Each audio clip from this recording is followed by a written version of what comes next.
America లక్షలాది మందికి కలల దేశం. ప్రత్యేకించి గ్రీన్ కార్డ్ లాటరీలో పేరొస్తే జీవితం మలుపు తిరిగినట్టే అని సంబరపడుతుంటారు. అయితే విదేశీయులకు అవకాశం ఇచ్చే ఏ విధానానికి తలుపులు తెరవకూడదన్న దిశగా ట్రంప్ మరో కీలక నిర్ణయం తీసుకున్నారు. గ్రీన్ కార్డ్ లాటరీని నిలిపివేస్తున్నట్లు ప్రకటించారు. అయితే ట్రంప్ ఈ నిర్ణయం వెనుక ఉన్న కారణాలేంటి, ఇమిగ్రేషన్ పాలసీలో ఇది ఎంత పెద్ద మార్పు చూద్దాం.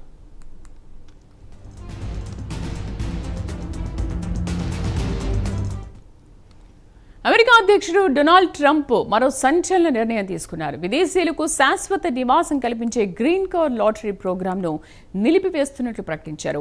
ఇటీవల బ్రౌన్ యూనివర్సిటీలో కాల్పుల ఘటనే ఈ నిర్ణయానికి కారణమైంది.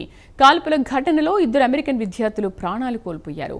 ఒక MIT ప్రొఫెసర్ మృతి చెందారు. మరో 9 మంది తీవ్రంగా గాయపడ్డారు. ఈ కాల్పుల వెనక ఉన్న నిందితుడు పోర్చుగీస్ జాతీయుడు క్లాడియో నీవ్స్ వాలెంటేగా తేలింది. అతను 2017లో డైవర్సిటీ వీసా ప్రోగ్రాం ద్వారా అమెరికాకు వచ్చాడు. అంటే గ్రీన్ కార్డ్ లాటరీ ద్వారానే అమెరికాలోకి ప్రవేశించినట్లు దర్యాప్తులో తేలింది.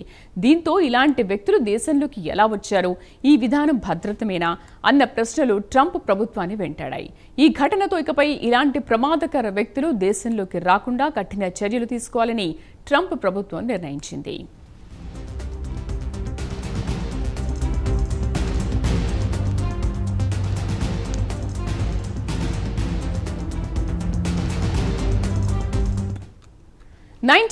లో ఇమిగ్రేషన్ అండ్ నేషనాలిటీ యాక్ట్ ద్వారా ఈ ప్రోగ్రాం అమల్లోకి వచ్చింది. స్టేట్ డిపార్ట్మెంట్ పర్యవేక్షణలో ప్రతి ఏడాది దాదాపు 50 నుంచి 55 వేల వరకు గ్రీన్ కార్డులు లాటరీ పద్ధతిలో ఇస్తుంటారు.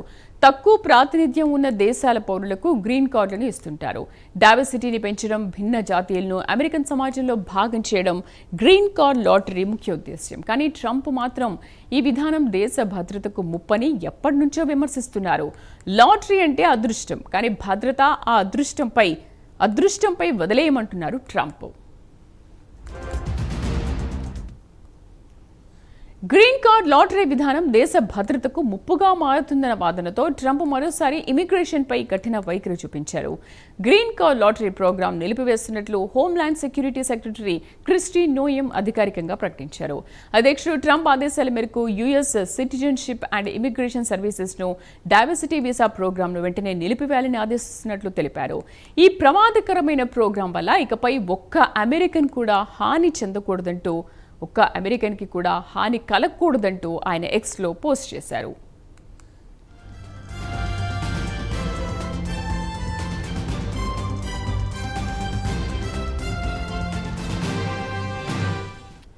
మరోవైపు ఇప్పటికే ట్రంప్ ప్రభుత్వం వీసాల జారీపై కఠిన నిబంధనలు అమలు చేస్తోంది. కొన్ని దేశాలపై ప్రయాణ నిషేధాలు కూడా విధించింది. ఇటీవల ఆఫ్ఘనిస్తాన్ వ్యక్తి చేతిలో నేషనల్ గార్డ్ సైనికులు కాల్చివేయబడిన ఘటన తర్వాత మరింత కఠిన నిర్ణయాలు తీసుకుంది. ఇప్పుడు బ్రౌన్ యూనివర్సిటీ కాల్పుల ఘటన ట్రంప్కు మరో అవకాశం ఇచ్చినట్లయింది. దీంతో ఇమిగ్రేషన్ పాలసీలో ట్రంప్ మరో పెద్ద మార్పుకు తెరలేపారు. ఈ నిర్ణయంతో గ్రీన్ కార్డ్ లాటరీ కోసం ఎదురు చూస్తున్న లక్షలాది మంది ఆశలు తాత్కాలికంగా ఆగిపోయినట్టు. అయితే ఇది శాశ్వత నిర్ణయమా లేదా తాత్కాలిక సస్పెన్షనా అనే దానిపైన ఇంకా స్పష్టత రావాల్సి ఉంది.